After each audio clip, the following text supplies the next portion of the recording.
name is Todd Kimball. I'll be your MC this morning. Very happy to be back from my 3-month hiatus in New Mexico. And we have a spirited presentation today. It will be interactive. Our speaker will take questions at 3 or 4 times during the presentation. So get your questions ready. And I am going to keep my opening remarks to a minimum. No baseball talk today, because we do have such a busy hour. A reminder that humanism is a rational philosophy informed by science, inspired by arts, and motivated by compassion. It advocates for the extension of participatory democracy and the expansion of an open society, standing for human rights and social justice. Our reader today is Mr. Laurent Beauregard. Lawrence. The reading this morning will put forth ideas that go back to an 18th century philosopher by the name of Jeremy Bentham. And for anyone who's been reading Peter Singer these days, they'll recognize some of the ideas that come toward the end of the reading. It's short. It should be within 3 minutes, and I will begin it now. I've been thinking about morality lately. As a humanist, I ask, where do moral values come from? What's the foundation for secular ethics? It seems that the answer has to do with the satisfaction of human needs. Now, for this to happen, we need rules that give rise to our notions of right and wrong. The humanist view is that morality exists to serve humanity. You've seen the slogans, human well-being and good without God. With this in mind, let's see how it applies to racism. Why is racism unethical? Racism is wrong because it privileges the interests of one group, white people, over the interests of another group, Black people. In the days of slavery, white people thought that Black people's suffering does not count as much as the economic interests of white people. To get to the moral question that underlies racism, we need to see that we all have an interest in avoiding suffering. This is true for Black and white, male and female, Jew and Gentile, and straight and gay. So we have a principle of equal consideration of interests of human beings. Other people don't have to be just like us to warrant equal treatment. Now, notice that the equality principle is not based on people's talents or their capacities. It's not based on intelligence. It's not based on rationality. It's not based on whether a person is in some way normal. The principle of equal consideration of interests applies across the board. No regard to race, gender, normality, no racism, no sexism, no anti-Semitism, and no homophobia. From here, we can go one step further and apply the principle of equality to all living beings that have interests. Animals have an interest in avoiding the unnecessary suffering that we humans put them through. Pigs and cows suffer pain just as we humans do. We raise them in factory farms, concentration camps. But these living beings are made of the same stuff we are. We can now engage in some critical reasoning. We know that when it comes to the interest in avoiding suffering, if we put white people above Black people, then we're being racist. If we respect the interests of men above those of women, then we are being sexist. And if we disregard the interest that animals have in avoiding suffering, then we are being, there's a word for it, speciesist. My idea of humanist morality encompasses avoiding racism, sexism, and speciesism. I believe in animal rights. And I regret that the Humanist Manifesto makes no mention of animal rights in its statement of what secular morality must involve. Thank you, Laurent, for a thoughtful reading this morning. Last week, the world commemorated International Happiness Day. But what is happiness exactly? Fred Edwards explores the latest research and provides pathways to get there. Mr. Edwards was the executive director of the American Humanist Association for 15 years and the editor of the Humanist magazine for 12 years. He is a past Camp Quest president and a founding board member of the National Center for Science Education. Over his 45-year career, he has made numerous national radio and TV appearances. Today, he is being recorded for our benefit once again. Let's have a warm yet muted welcome for Fred Edwards.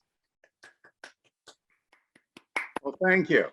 Thank you. I'm glad to be with you. It's been a long time. I was with you in person, although probably not you folks, in 1980. I don't think it was the last time I spoke for Humanists of Greater Portland, but it was the first time. And I spoke critically of creationism. And so it's nice to be back and speaking on a different topic, this time a humanist approach to a happier life. Now, most people really don't know that 10 years ago, back in 2012, the United Nations General Assembly named March 20, the beginning of spring, which was exactly a week ago, as the International Day of Happiness. They did it to recognize, quote, the relevance of happiness and well-being as universal goals and aspirations in the lives of human beings around the world, end quote. And on that date each year, the UN releases a World Happiness Report, which uses global survey data to report how people evaluate their own lives in more than 150 countries worldwide. This report reached over 9 million people last year. The message it carries is multifaceted. It is that the true measure of progress is the happiness of people. That happiness can be measured, and that we know a lot about what causes it.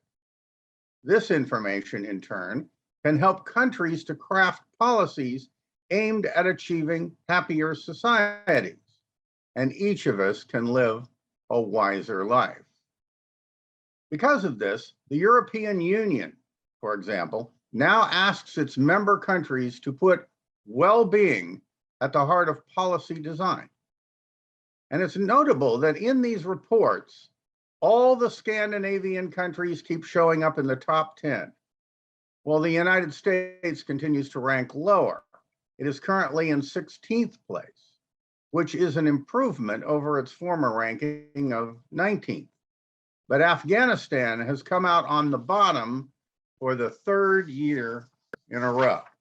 And knowing what's been going on there and has gone on there, we're not surprised. Now, when I wrote about the World Happiness Report and the UN and the techniques of happiness and so on, in the Humanist magazine last year, one individual, Eric A. Gordon, commented by offering this explanation for the persistent high Scandinavian ranking. He said, those countries rank so high because they are the world's best examples of social democracy. They are all capitalist countries, but with strong social welfare state aspects. Citizens and residents of those countries don't worry about hunger, homelessness, eviction, paying for an education, childcare, healthcare, unemployment, reproductive rights, women's and LGBTQ rights, environmental degradation, a deep culture of political corruption, vast income differentials, labor rights, a dignified old age, maternity and paternity leave, fighting foreign wars, punitive and for-profit prisons, etc. He then added, with special reference to humanism, it should be noted as well that those countries are among the most secular in the world, and that is not coincidental. They have good lives. They bask in the light of a shared national and regional community. There's really not much for them to pray about. Now, is there? And he's right, up to a point. These countries tend to guarantee a certain level of freedom from fear and want, as do other secular social democracies including Canada, which consistently ranks above the United States in happiness.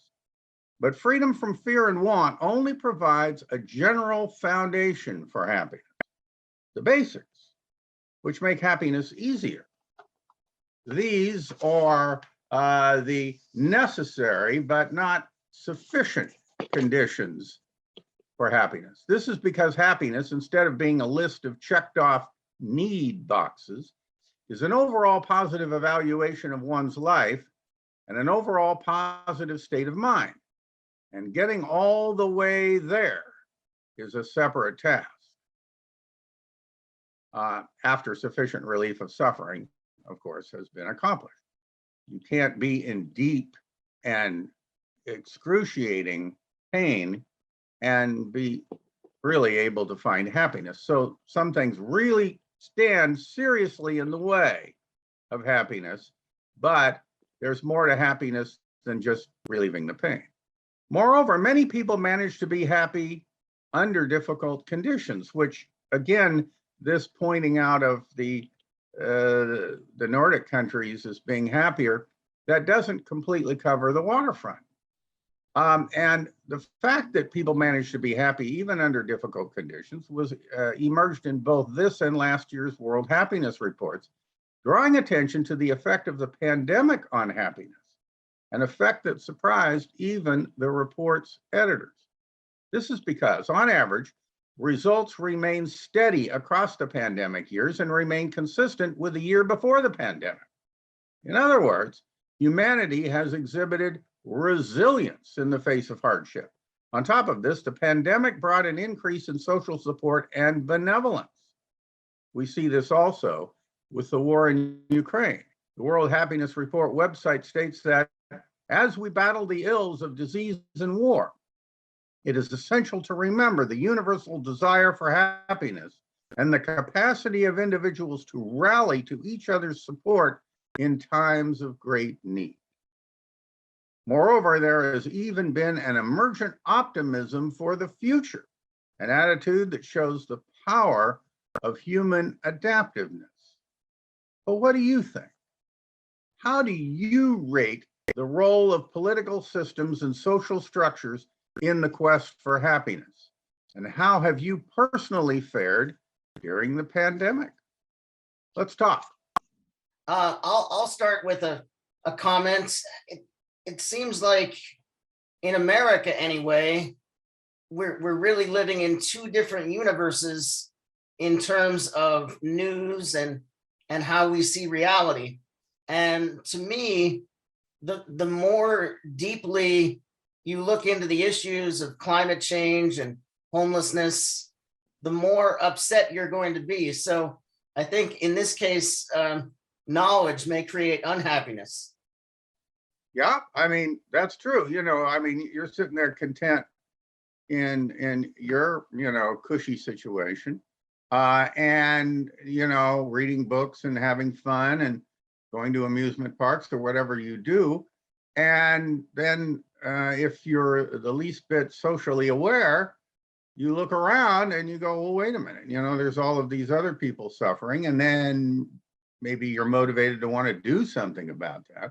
I don't think it helps your happiness to just sit there and feel sorry for them and feel, oh, well, this is so bad. And I know we're sort of stuck doing that with the war in Ukraine, like, what can we do? And it is really difficult. And it can make one sad to see these kinds of things. So yes, this would compromise our happiness. Now, I will be getting into ways we deal with that, but for the present moment, I think we can agree that being intellectually aware of the issues, just like with the reading we had at the beginning about animal rights, if you're intellectually aware of broader issues than you were formerly aware of, then all of a sudden you're sad again. You say, well, I didn't think of that, or I didn't know about that. And so, yeah, you have a valid point, Todd. Thank you. And our next question comes from Al Christians. Yes, I just wanted to see if I could get you to elaborate a little bit on definitions here. You switched from using the term happiness to well-being, kind of seamlessly taking that some people kind of equate those two as absolute synonyms, happiness and well-being be identical, whereas in terms of maybe perception or implication, the idea is that happiness is totally subjective and well-being is something that can be objectively measured. So then they couldn't really be absolutely synonyms. If you go back in the dictionaries that were in vogue at the time when I was in elementary school, I've looked in one of these. Happiness is more of a materialist kind of thing in the old sense, that even going back to the Declaration of Independence, pursuit of happiness was more or less pursuit of material prosperity or of good fortune or something like that. The definitions change, and I think they're also relative to the philosophy you adopt in your life. Happiness for a Buddhist is probably different than happiness for a Stoic, probably different than happiness for an Epicurean, et cetera, et cetera.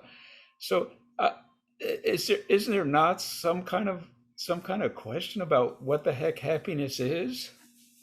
There certainly is. And your point is well taken that happiness does not equal well-being. But you notice that in this first part of my talk, I was talking about the well-being aspect of happiness, that if you have certain needs that are being met that leave you in a state of, well-being, that is a necessary but not sufficient condition for happiness. So I'm saying that well-being is extremely helpful for happiness, but it's not the whole 9 yards. There's much more to it, as I will be covering. And that's in fact the point that I'm making here, is that meeting our needs, meeting our creature comforts, meeting our physical needs, taking care of, having a country that really, helps us get through life and provides old age coverage and meets our medical needs and things like that. I mean, these things really do promote well-being, and they're very good, but there's more to happiness than just that. And they're a useful prerequisite, although there are people in impoverished situations who manage to find happiness despite lacking many of those things. But nonetheless, I don't think there's any denying the practical effect for most people on physical comfort, well-being, being adequately fed, having your needs met, sanitation, and so forth. Joyce chimes in with a question and a comment, something you mentioned earlier, Fred. How can optimism come out of what is happening in Ukraine? Even motivation to help is stymied in this case. It is strange, and the editors of the World Happiness Report were rather astonished by this.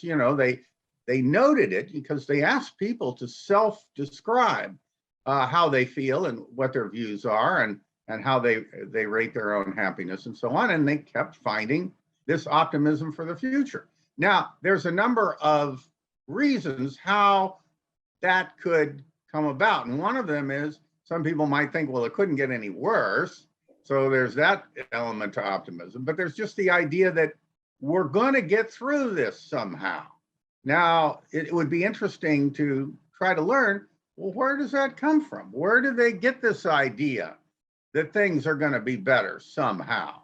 What's the evidence for that? I mean, especially with climate change and all of this, there's a whole lot of things that are getting worse. There isn't a whole lot to be optimistic about regarding the environment, that's for sure. And yet people are somehow optimistic that the world is getting better. And, in many ways it is. And this is a point that has been presented by a number of recent authors who are pointing out that a lot of the old problems that the world suffered from, mass starvation, widespread disease, and things like that, are being cleared up. And that a lot of the social issues that have plagued the world forever, it seems, are much better in our time, that we have managed to slay a lot of dragons that have affected human well-being. And look how quickly we came up with vaccines for the pandemic.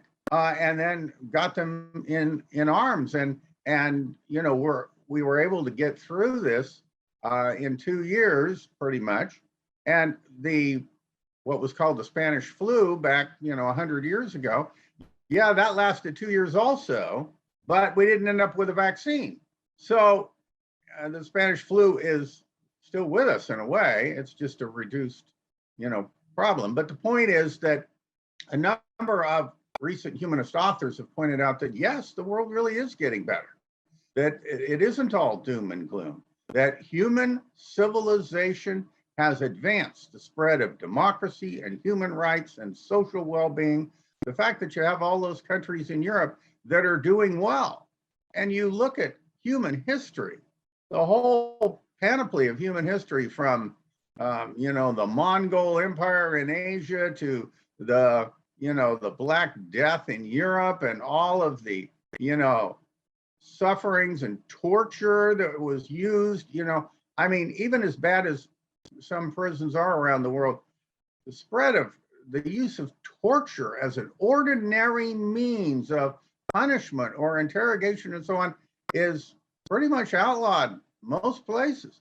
A lot has changed, that we really are doing better than we have. And maybe that's the source of optimism. I think that the World Happiness Report interviewers and so on are going to have to ask more specific questions about that.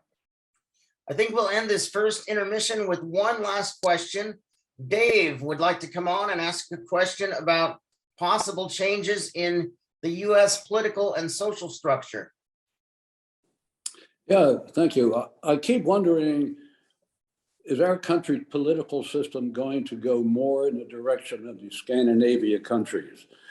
My guess is that we probably will end up with more welfare legislation than we have now, at least partly because of the economy is changing so much. Many people are losing their jobs that need manual work. But I don't think that it's likely we're going to end up as a huge version of Norway or Sweden or Finland, because those countries are quite small in population. I think Finland is something like 5 million people, and they're all in that range. Okay, so the sense of a community within each of those countries is relatively easy. If you only have a small country with 5 million people in it, we have a huge country with many, many diverse lifestyles and jobs. So to get to my question, what's your prediction or estimate of how our political system will change to make people more likely to have enough welfare? Well, I think you hit the nail on the head when you identified the fact that a number of changes are already taking place in this country, moving us in the direction of, you know, more of a social safety net. You know, I and you know, we lived back during the times of Kennedy, and he came up with this idea of, you know, care for the aged and you know, the whole effort of, you know, Medicare. And, you know, Medicare was a new idea at the time, and the people opposed to it, they called it socialism, which it is, and it's okay. Social Security, that's socialism. Your public library is socialism. Your public parks are socialism. So, you know, it's not a bad word. In fact, many of the things that we take for granted and enjoy, like, you know, having time off to enjoy public parks and being able to have clean water and you know, pure food standards and things like that, were invented by socialists, many of them in Minnesota and other places.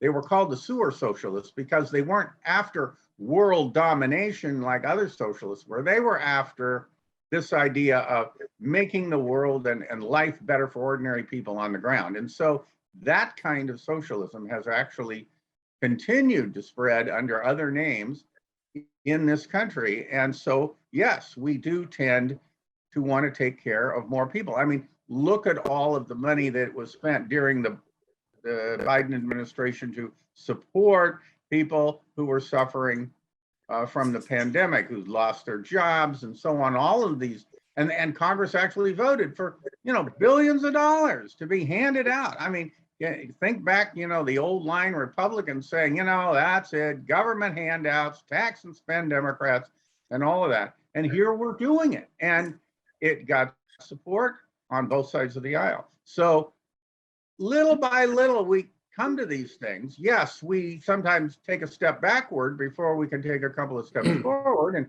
so we had that weird anomaly of Donald Trump as president for 4 years and so on. But the point is that we then realize that we've got to do certain things and we find ways to do them. So, and also we're becoming more secular. I've written on this in the Humanist magazine. We're becoming more secular as a people, that the percentage of secular minded people who aren't really part of our movement, they don't go to our meetings. They don't say I'm a secular humanist, but they're secular. You ask them what they think and they talk like you and me, but they just can't understand why anyone would start a club for folks of that ilk. And so they don't come to our meetings, but they think like us, and they're going to vote like us, because you got to understand something else. When you look at the kind of Republican / evangelical approach to politics, what you find going on there is that if the government doesn't supply enough things, enough of a safety net and so forth, and people are in need, well, then they will turn to the churches and they will pray more and they will turn to God when they really can't turn to anybody else. It's the God of the gaps, but in this case, the gap is in social services. And churches oftentimes make up for the lack of adequate social services being provided in the community. That's why churches are often sources of contributions and bringing aid in certain local and regional crises and so forth, because we really don't have an adequate government system for doing that. But the churches thrive on the idea that human beings can't solve their problems.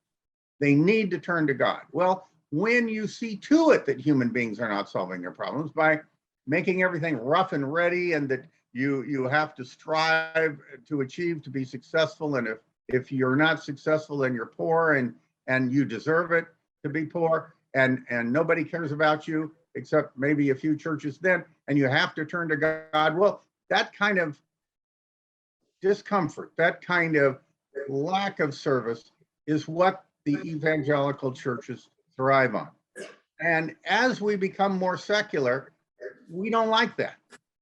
And secular people vote for secular government to solve problems. Human beings who are secular minded say, we human beings, by working together, could solve our problem. That's the mindset of secular people. So they're going to support more government involvement. And a lot of traditionally religious people are becoming more secular minded in the sense that they're not so extreme in their religious views. It's been said of Baptists that liberal Baptists are closer to humanists than they are to conservative Baptists. So the point is, this country's changing. It's changing its mindset and attitude. And if you just look at the trajectory of our developing programs for helping people in need, they are increasing, as you have acknowledged. So there's only a reason to think that over the long haul, we will become more like the European countries, not only in our worldview, but also in our social democracy. However, we have a presidential system. That's what it's called, the kind of system we have. It's a federalist presidential system.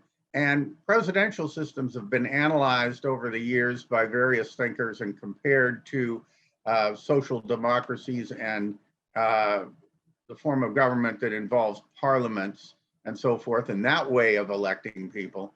And they found that parliamentary systems actually are more successful and happier and operate better than do presidential systems.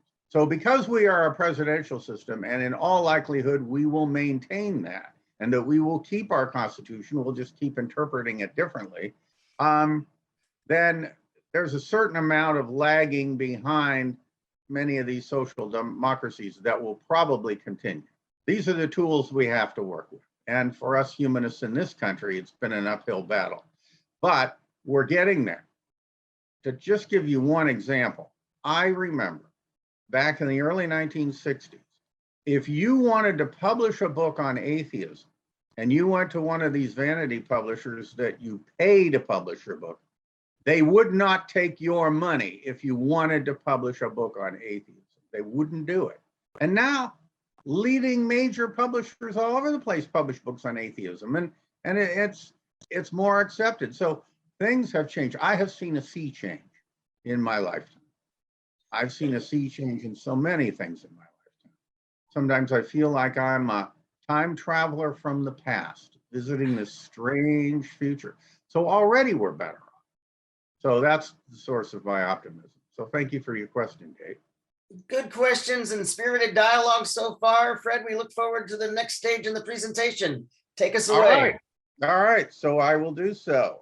One of the things that I'd like to point out is that, you know, in talking about these things, I realized that I need to talk more about other things that people say are necessary for happiness. So as I mentioned, things like a social safety net, freedom, and comfort contribute greatly to happiness, but they are essentially the prerequisites for happiness, as I said, and not happiness themselves. So then what are some other things that happiness isn't? Because so often we get turned in the wrong direction for happiness. Okay, so happiness isn't to be confused with morality.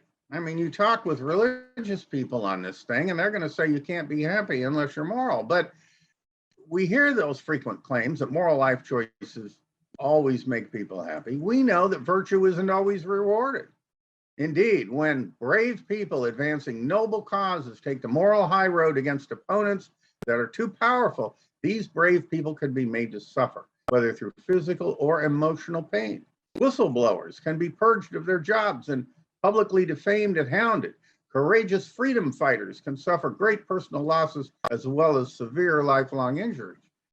So there are so many things that can hound us emotionally as well as physically, even though we take the moral high road, that morality can be extremely painful. I mean, you look at the life of Martin Luther King. You know, there was one time he was speaking in a church, and some little old lady came up to him and stabbed him through the chest with a letter opener.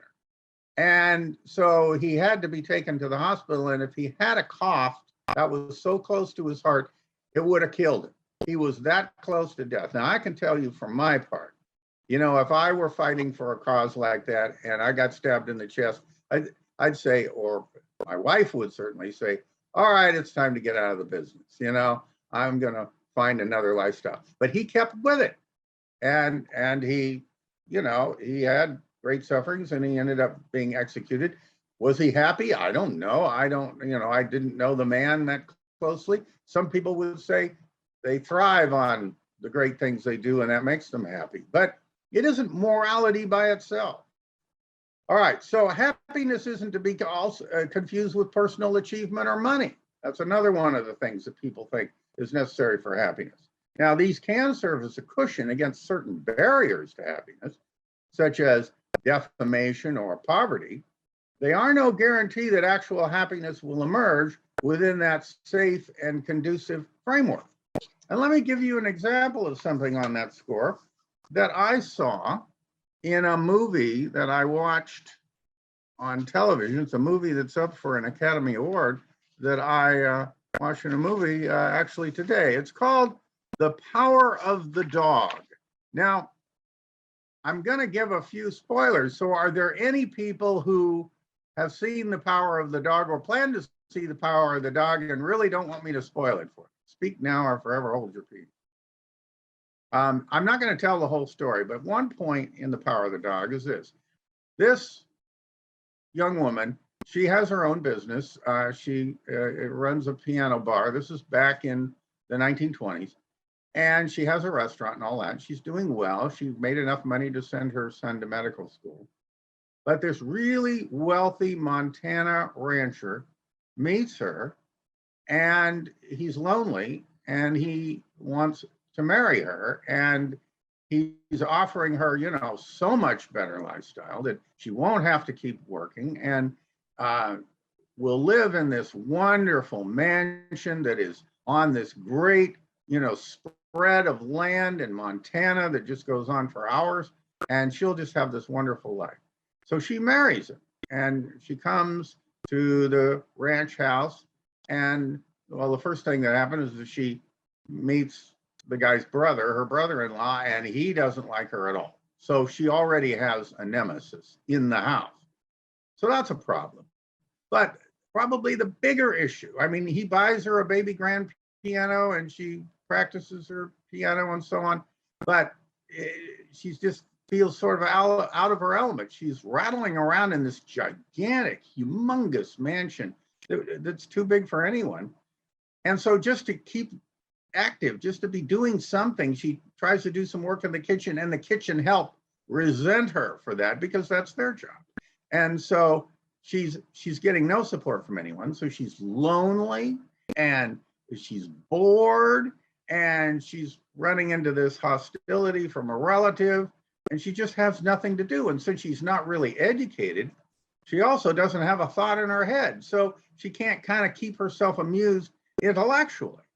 So she starts taking to drink. She becomes an alcoholic, and that's one of the elements in the movie. So having all of these things, even, personal achievement and money and all these things isn't enough, because you can be bored. Being a kept woman in a big house, that's not everybody's idea of happiness. All right, now, happiness isn't to be confused with personal achievement or money. And well, I've already said that, but that's tied in with achievement. But all right, but what about pleasure? Now, here's something that people often refer to. Hedonism is a philosophy that tries to define happiness as pleasure, very seriously makes that point, that pleasure equals happiness. It has been popular in both the East and the West, and from ancient times to the present. And among our own humanist constituency, the Epicurean philosophy, which was a variation on the Cyrenaic philosophy of Aristippus, that too advocates a type of hedonism. And so the idea that some amount of pleasure, whether they be quiet pleasures or strong pleasures, Aristippus advocated strong physical pleasures. Epicurus advocated the pleasures of conviviality and friendship and things like that, and kind of a low-level kind of pleasure. But it's often considered, even by many humanists, as the answer. But hedonism runs into trouble when it's recognized that some pleasures require painful activities to reach them, and such as traveling a difficult road to reach rejuvenating hot springs. And others have painful side effects, such as enjoying a large banquet and then feeling ill afterwards. And this is most dramatically illustrated by a class of pleasures called type 2 fun. Aaron Strout explained it a few days ago in the Washington Post, writing, "This is a reference to a fun scale, often used by outdoor enthusiasts and endurance junkies to describe the kind of enjoyment they get from their adventures or misadventures, as the case may be. Type 2 fun can feel terrible while you're doing it, like climbing up a mountain on a cold winter's night or running a 100-mile race. But when it's over, your memory erases the miserable parts and you would do it again. For fun, of course." Now, I've had this experience. I recently traveled with my family to Hawaii, and one of the things we wanted to do there, we went to the rainforest, which was an area in the center of Oahu where, parts of Raiders of the Lost Ark were filmed and things like that. And so here you're walking up this rocky incline, and it's a long, long trek. And then you get up there to this waterfall, and then you got to go back down, and it's really a struggle. And then it rained on us. Well, we were doing it because it is the rainforest, and so it rained on us, and I was worried about slipping on the rocks and having a serious fall. I didn't, but I was concerned about it. So, my daughter Livia said to me, well, are you having fun? And I said, well, no, but later. Because again, it was the kind of thing that I'm glad I did. I look back on it and says, yeah, I did that. Wow, that was an accomplishment. But it was a struggle at the time. So, here's happiness or pleasure coming from unhappiness and displeasure. And so they kind of get mixed. Now, by comparison, what's called type 1 fun is the more relaxed and ordinary variety. Fine dining with good friends, basking in the sun at the beach, having sex to music. On this scale, however, there's also type 3 fun. Strout writes, it's actually not fun at all. It's often described as harrowing, like getting dangerously lost in the wilderness or trying to swim across the Atlantic. It often involves search and rescue, prayers, and vows that you'll never do it again. But type 2 fun, that's the sweet spot. It challenges you without putting you in danger, and it's often uncomfortable, but in ways that also make you feel alive. Now, what all of this analysis tells us is that even fun enthusiasts understand that pleasures can be mixed with pain and, moreover, may only be fully appreciated in retrospect. Also, some pleasures last longer than others, but the longer lasting ones tend to be less intense. Compare, for example, a leisurely day at the beach to the brief and sporadic thrills of speeding down a water slide. All of these issues have to be taken into account if one's goal is to maximize pleasures and minimize pain. And such complex accounting requires a lot of evaluations and mental calculations to determine the relative intensity and difficulty of each available pleasure so that you can match the most delight, snatch the most delight at the least cost in life's bargain basement of happiness. To many, this can add up to a lot of unpleasurable accounting work. Beyond this, there's the problem of compounding too many pleasures at once. The pursuit of one pleasure can actually get in the way of another, such as when you go to a restaurant famous for its desserts and then eat so much of its enjoyable main meal that you become too full to still desire that special dessert you originally came for. And it can make you irritated. And too long a string of high intensity pleasures can become exhausting, such as dancing and partying all night. Therefore, pleasurable experiences often have to be broken up and spread out over time, interspersed with more ordinary experiences in order to be fully appreciated. But if you do that, you are actually reducing the frequency of your pleasures. And this means the sum total of accumulated pleasures can never add up to more than a fraction of anyone's life. There's just too many spans of empty time and even periods of pain between pleasures. So if happiness is made up only of this, then life ends up having little happiness to offer. Furthermore, unsatisfied yearnings are often long while satisfactions are short, and pleasurable feelings, once experienced, are readily forgotten.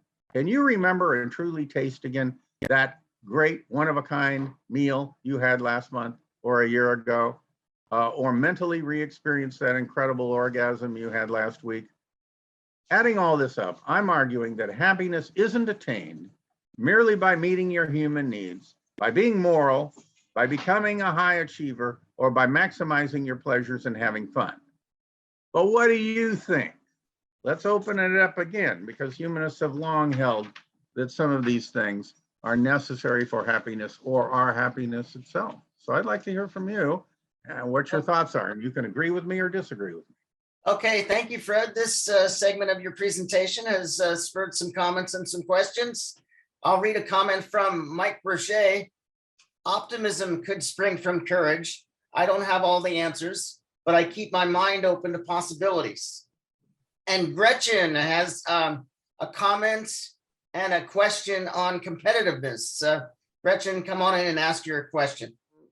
You know, I have frequently, since hearing about Faust's dilemma with the devil, this "stay thou art so fair" moment. And there's always something in the back of my mind that's playing with that idea. And I've never had a "stay thou art so fair" moment until, and it was a week or so ago. I could find it in my calendar. I was driving home in the late morning or early afternoon. I had done my usual round of shopping after a lovely ordinary breakfast. I love my breakfast. And it was a slightly foggy day.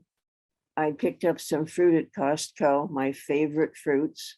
I had been to Home Depot and found plants for my yard that I really wanted and not expected to find. And as I'm driving home through this misty countryside and through the woods and the fields, and I'm approaching my house, and I realized that I have this feeling of, I'm listening, there's a Beethoven symphony playing on the radio. And I've realized I have this feeling of peace. And I've heard that the Greek definition for what we would translate as happiness was cheerfulness. And I realized that I was feeling cheerful, not elated, but cheerful, satisfied, at peace. And I realized this for me is the first time I remember being conscious of, aha, stay, thou art so fair. And Yeah. I remember as a child being preschool and my mother saying to me, the most important thing in life is inner peace. And that was something that lodged in me. I didn't understand it as a child, but I had a gut level sense of it. And to me, that is where my cheerfulness and my, if you would say my happiness is, in inner peace. Yeah, and what leads to me a lot of inner peace is feeling that I'm coping well with what's going on and that I have a pretty high need for novelty and an appreciation of what strikes me as beautiful. And having this, these are a lot of the things that are very important to me that bring about a state of cheerfulness. And we can talk about conflict and whatnot later, but this is what the section you're dealing with now. Right. And that is a form of pleasure. And that is a form of well-being, which we've also discussed. You know, you were kind of in the zone and you know, and happy in that moment. Now, the question is, how often are you in such moments? If it took you all this time to realize what was meant by that saying, do you experience these moments often, or was that kind of a rare thing? My grandmother told me, if you're at a highland all the time, you're no longer on a peak, you're at a plateau. Everything is relative. So would it even have any meaning to say, you know, all the time about this?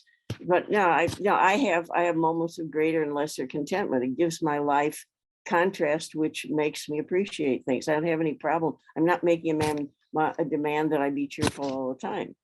Yeah. That's one of the good moments in life that you find memorable. And yes, I mean, a happy life includes those kinds of things. Yes, it's not the definition of happiness, because even you say, well, you know, you talk about competitiveness or, you know, having a striving or dealing with a problem or whatever. And, you know, there are times when you like, I like to take nature walks. Okay. And I enjoy, you know, being in nature, and my wife and I both do these things together, and we spend a lot of time doing that, and we just enjoy being out in it. And so that creates a kind of cheerful, pleasant mood, and it's a good way to enjoy my time, and it doesn't take a lot of effort or struggle. In fact, during the pandemic, when we couldn't do our usual road trips and traveling around and visiting tourist attractions and stuff, I found how many nature areas there are in the state of Maryland that I hadn't, you know, we'd been to a few of them, but I didn't know there were so many. my gosh, the first year of the pandemic, we kept so busy all summer long. We had more enjoyment, than we've often had, enjoying nature and things and finding new nature areas. And this one had water and that one had tall trees and this one had rocks and so on.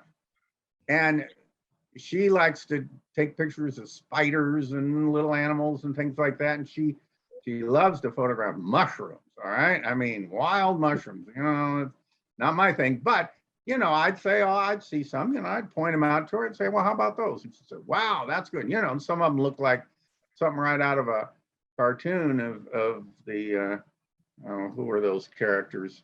Anyway, Smurfs, so some of them look like that. So you see a bunch of fun things in nature, and it's a very relaxed form of pleasure. And so you do, if you're having a happy life, it can include a lot of that kind of thing. It's not the definition of happiness, but it can be included in what we would call a happy life that included well-being. And as you say, cheerfulness, a really nice idea and a really nice thing to stress. Yeah. Thank you. And in the first couple of months of the pandemic, I decided to learn something about Chinese cooking. So I was ordering all sorts of Chinese sauces and ingredients and finding a lot of recipes through Chinese connections online. And so I spent several months every night preparing a different Chinese dish. It's something I would not have done. So circumstance of like writing, they always say writing a sonnet is very constrained, but the constraint is part of what gives rise to the beauty. And so there were things that arose from the constraints of our pandemic that I think we could take to advantage if it didn't make us suffer too much. Yeah, and you like learning new things and you like trying new things and experimenting with new things. And that was fun and relaxing as well as challenging at times. And then you got to taste new tastes and that was pleasurable. So yeah, you worked for it, but you enjoyed working for it. You enjoyed the research. You enjoyed learning new things that you didn't know. All of that. We human beings are so intellectually variable that a lot of people don't really realize how much is out there.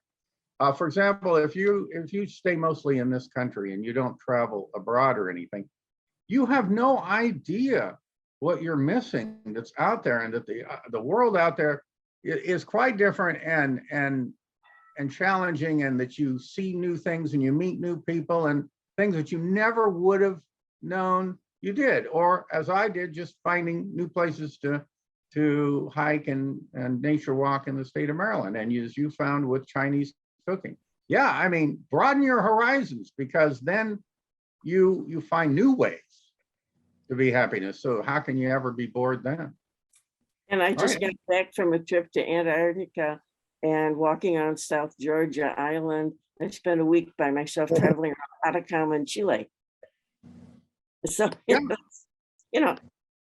Now, People go to the Galapagos Islands, and they love it, and all that stuff. Yes, I plan to go someday. now, This big space here just happened this week. 4 teeth had to come out because of the recession of the bone. Very healthy teeth, but they came out. And I'm going to get a denture put in there so I can get back to my clarinet. Okay, I'm married to Renee for 65 years. I'm a technocrat. I go to med school. I teach in the med school. I write books. I go into a second edition. In fact, one is still being sold, I don't know why, by Amazon for 3 times of what it originally sold, like $200 for a book, which is ridiculous. It's because it's hard to come by now. That's why. Maybe. But what Renee gave me in the way of a gift, instead of going to bed with my medical journals and staying abreast of the latest thinking in any one area of cancer, my specialty was leukemia and lymphoma, I would start reading Jane Austen. Initially, my response to reading Jane Austen is that it's a waste of time. I mean, they're soap operas. They don't really have any sense of what life is all about. And then I realized after the 3rd time, because I'm now into a 5th reread of all of her books, I'm reading Persuasion right now, how brilliant that woman was. And one of the things that sticks out of my mind in Pride and Prejudice, when Elizabeth says to Darcy, only remember those things in the past that give you pleasure. Don't dwell on the things that hurt. Just think of those things that give you pleasure. And I have the benefit of a large family, and my pleasure is vicarious.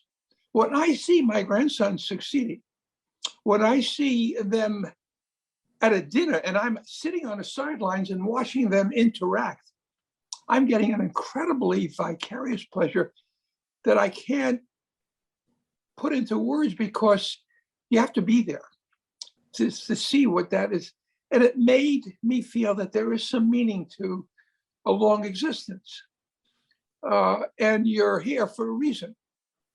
And we do count, my wife and I, even though we're the last of the grandparents on all sides, that the kids really depend on us being available for consolation as well as for advice. And so anyway, your delivery, Fred, I never heard you before, but your use of language, your incisive bringing together concepts that could be all over town into a very crystallization of ideas, I appreciate. And I thank you for making the time for us today. This is a small group, and the end of my talk is this: fellowship is pleasure. When we go to a meeting, if we were in the neighborhood house and you were up front, and then we'd go back and have coffee and tea and talk about your talk and talk to you, that fellowship interaction is, again, it's hard to measure the value. You go home, you feel like you've had something to say, somebody wanted to hear what you had to say, and you got ideas from other people, on and on and on. So it's small pleasures that we have to recognize in the course of our life. You agree with that, Fred? Yes, I mean, if you're attuned to things, and reading Jane Austen novels, you know, you went back and you became attuned to things that you had overlooked at first, and then you became more appreciative. And that's true. One of the things that makes novels interesting to read is the fact that they offer you these special little things and thoughts that hadn't occurred to you. And yes, one of the ways of enjoying life is to remember that the happy moments of the past and not the unhappy ones. There's plenty of unhappy ones. You only use them as object lessons to help you make better decisions or help others to make better decisions in the present. And the fact that you enjoy conversations and fellowship. I mean, we humans are social animals by nature. It's who we are. And not only that, but if you take like a deeply impoverished village in Africa or Asia or somewhere, and you wonder, well, how can these people be happy? But they have community. They have fellowship. They talk about things. They have a lot of conversations. Some of it is not so good gossip, and, you know, sometimes bad things happen, like, you know, they feared that somebody in their community is a witch, and then they set them on fire, you know, so bad things have happened. But most of the time, it's good stuff. And it's occurred, you know, some people come in and say, okay, we're going to give all of these people hot and cold running water in their houses. But, you know, all of the women in particular would go to the village well and get the water, and they would talk to each other, and it was a meeting place. Right, and, right. You know, and they modernize everything. They think they're making it better for them, and in some ways they are, but then they miss that. So you have to think of that, because we are human beings, and we have these the nuances of things that give us pleasure and enjoyment and make life meaningful, and so on. And speaking of like reading Jane Austen, let's pretend that Jane Austen wasn't any good at all, and you started reading her and you found she was no good. Well, I know a woman who, she worked for the Humanist magazine. She was the typesetter, and she was always interested deeply in the intellectual ideas we were discussing, and she'd get into conversations with me about it. But after working all day typing those really high voltage, heavy thinking ideas that we would put in the magazine or whatever, she'd go home and to relieve herself, she would read romance novels, really cheesy romance novels, because they didn't require much from her and they allowed her to relax and just enjoy the story and not have anything at stake or any strong ideas in place and anything. So she liked that as a way of relaxing. She told me about it, but then she told me that some of those novels actually have interesting things in them about the present day and so on. Like, one of them featured a guy who lost his leg in Vietnam. That was during the Vietnam War. And she says, they try to make them relevant to what's going on. So, but that was how she would relax. So different people who are like you are intensely involved in a lot of intellectual activities and science activities. Sometimes you need to relax with a good novel and a story. And human beings are storytellers. We like to tell stories. Yes. It's what we do. So yes, all your points are well taken. Thank you so much. Okay. Kathy Moyd has had her hand up in the corner of the screen there for a while. Kathy, go ahead with your question. Yeah, I actually thought this was a discussion part and not necessarily a Q&A, but what triggers me is that I have an apartment that I have a pretty much 180-degree view. And I find if I look out my window and see a rainbow, or in the morning when I get up and see a gorgeous sunset, I spontaneously smile. And that's something that, there are a lot of things that other people respond to that I don't, like art and music, but that's a different story. But things like that, the other cases that I kind of feel a similar type of thing is when I've been, I worked in the space program, and when we had a success for Deep Space One, I had integrated all of the commands for when we flew by our comet. And so when I'm in the control room and all of a sudden the picture of the comet comes on the screen, now that's, tying into some of the previous discussions, that's short, very peak experiences. I consider that to be my happiness, but I'm just wondering if other people feel the same way, or if there's something more extended that is really happiness. Well, peak experiences are a part of the happy life, just as tranquil experiences are. And then the hard work you did to make these things possible, and you enjoy your work, right? And so I assume that there's a challenge and there's a certain amount of fun involved in the work you do. So it's kind of all good, it's all a part and parcel. It's not one single thing, like you got to do just this, that there was this, Woody Allen made a movie about everything you wanted to know about sex, but were afraid to ask. And, he had this one thing where this mad doctor, has this partner, Igor, and he said, we experimented, we gave him an hour-long orgasm.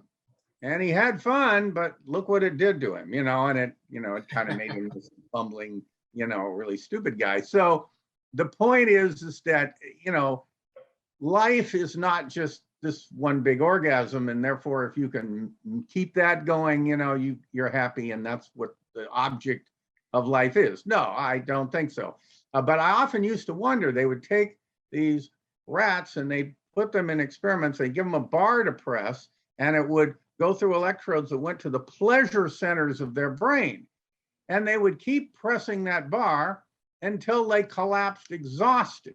And so it made me wonder back then when they were doing those experiments, well, what if they put me in that cage and I had that bar? Would that be enough for me? Would that be a life I would want? Is this all I need, is just the activation of my pleasure centers?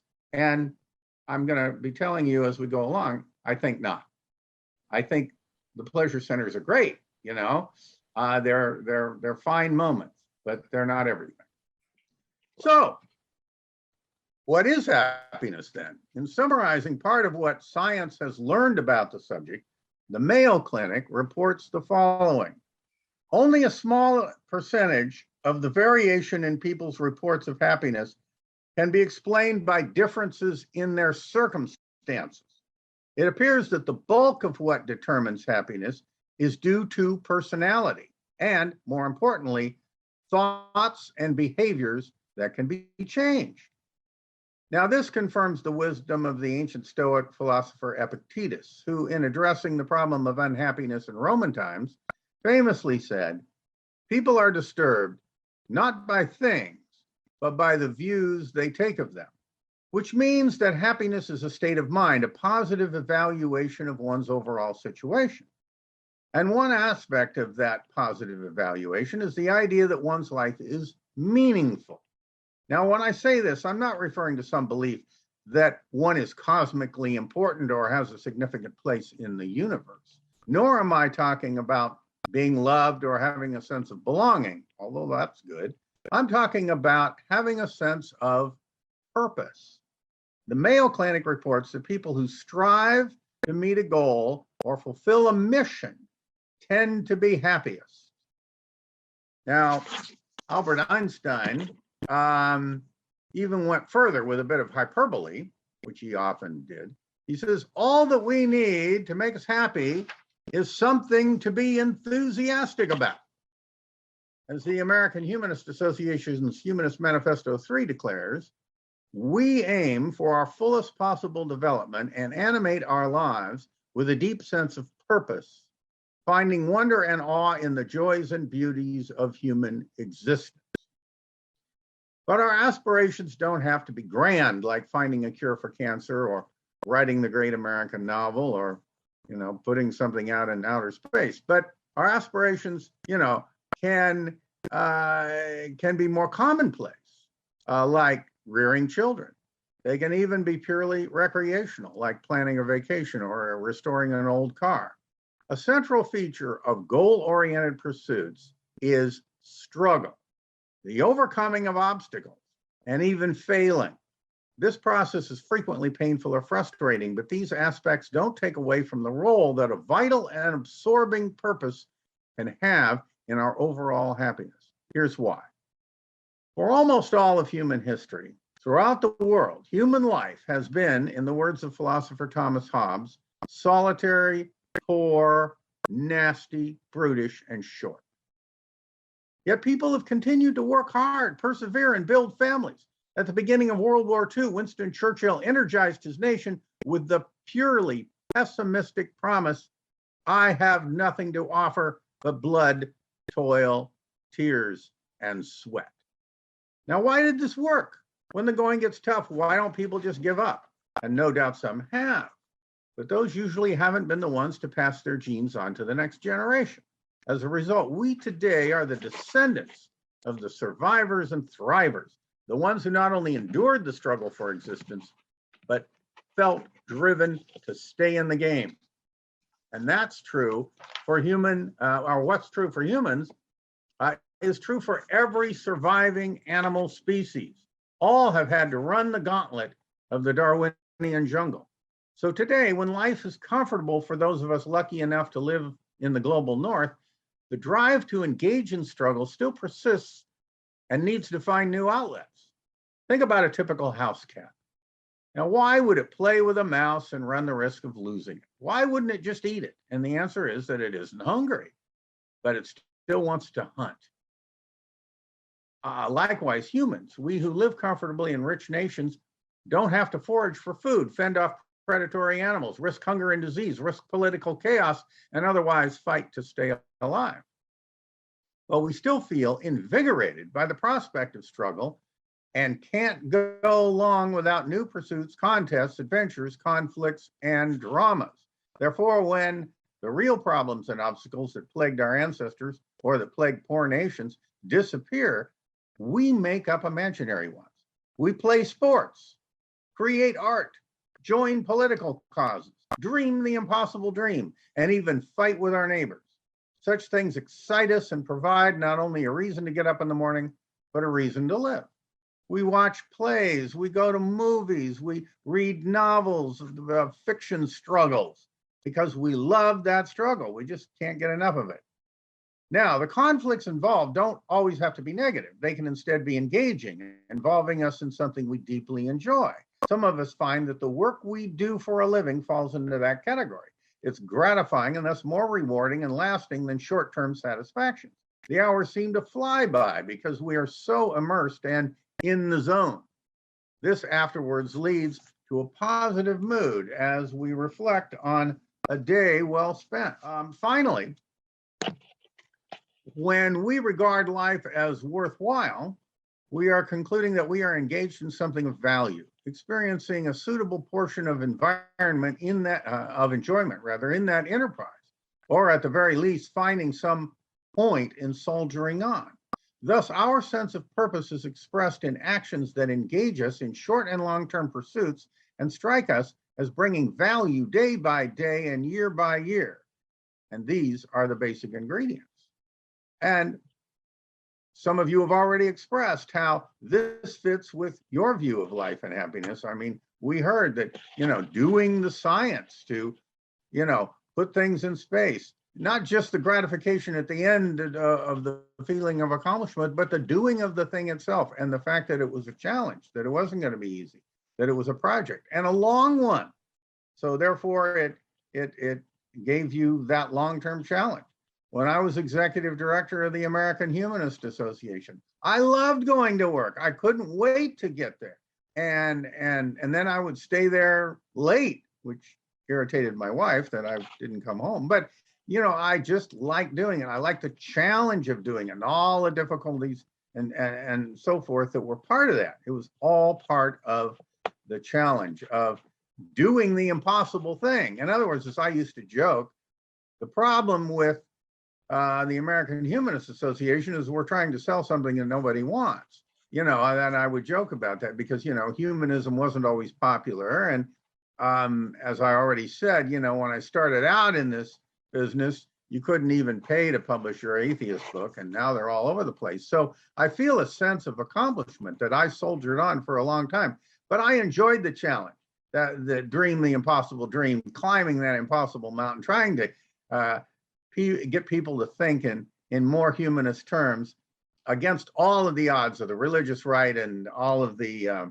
the moral majority and all that stuff we've had to deal with. I mean, but they gave me a challenge, like, how do I answer that? So I would debate these people. I'd debate creationists. I love debating creationists because, I could find new ways to answer their arguments. And I got more and more effective as I went along. And people would keep asking me to come do it. So even the creationists referred to me as an anti-creationist hired gun, that they would bring me in to give talks at colleges and universities or debate creationists. So, I got good at it and I enjoyed it.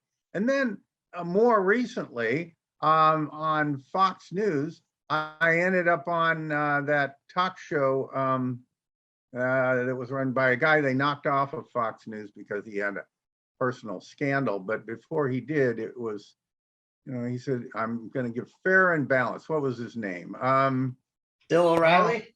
Bill O'Reilly. I went on Bill O'Reilly, because I put up a bunch of billboards all over the country and on buses in Washington, D.C., talking about, that for the holidays, you could just be good for goodness sake. And that, you didn't need a God, and just right out there on the buses in Washington, D.C. And so that got me on his show. And so I went there. I knew what I was going to do. I knew what I was going to say. And I made my point. And it was fun to spar with this idiot. And, he was difficult, but that was part of it. And, you can see the video of that to this day. I'm very proud of how that went. So I would love those challenges. Now, we should ask, however, if a life driven by passion and driven by some of the things we're thinking about is sufficient for happiness. And personally, I don't think so. A person can be driven by a passion that provides meaning and energizes each day, but can still experience that drive in a context of a general dissatisfaction of life. For example, consider someone who works hard to bring aid to victims of a disaster, while all the while railing at the world for making the disaster happen in the first place, or feeling disgust for the politicians and others who aren't helping enough. Just ask a frontline aid worker at a local hospital caring for victims of COVID-19. I mean, many of them were totally burned out by this, and particularly frustrating to them were people who got sick and came and said, you know, this COVID-19 is all a myth. Right up to the moment of their death, they were saying that. Or they were saying, you know, the vaccines don't work anyway. And all of this stuff that they had to fight nonsense with disease. And for some, it just became absolutely draining with all of those people in the aisleways of the hospital and so on. I mean, they may love nursing, they may love to help people, but this got overwhelming. And so there was burnout. So that can happen. So having a driving purpose in life isn't enough. So let me now tell you what I consider to be the necessary ingredient to happiness. And that's a free mind. Now, what do I mean by that? Well, this refers to an independent mind capable of rationally analyzing life's situations and then managing personal emotions in ways that foster a positive response. The aforementioned Epictetus provided an interesting example about going to the public baths in Rome. He said, when you are about to engage in an activity, remind yourself what that activity entails. If you're going to the public bath, think about what often happens at baths: the splashing, pushing, cursing, stealing, or you will encounter it more calmly if you start by saying to yourself, I intend to bathe, but also to keep my mind at ease. This sort of emotional self-management not only prepares a person for the worst, but also has an upside. Since the bad things that you brace for don't usually happen, you can often feel a sense of elation when things go smoothly. The underlying principle is this: happiness and unhappiness, which occur within your own mind, are the result of regulating your demands on life in contrast to the reality about you. This makes happiness relative to the relationship between your demands and what life actually delivers. So, if the world provides outcomes that are more positive than the emotional requirements or expectations that you've placed on it, you'll feel happy. On the other hand, if reality turns out more negatively than what you had required or emotionally insisted upon, you'll feel unhappy. This is the relativity of happiness principle, and it means that happiness can be managed by the manipulation of your level of tolerance for or acceptance of what happens or what is. One way to manipulate your tolerance is to consciously lower your requirements for what you would consider emotionally acceptable, as Epictetus did before going to the bath. So he knew there would be all of this pushing and splashing and so on, and that's just part of the experience. And so you include that in your expectations. It's the age-old secret of happiness in a nutshell. You have two polarities to work with: reality and the standards you set for it. Work the polarities one way and happiness results. Work them the other and the outcome is misery. For example, chances are you know someone who strongly desires that people always obey the rules and behave decently.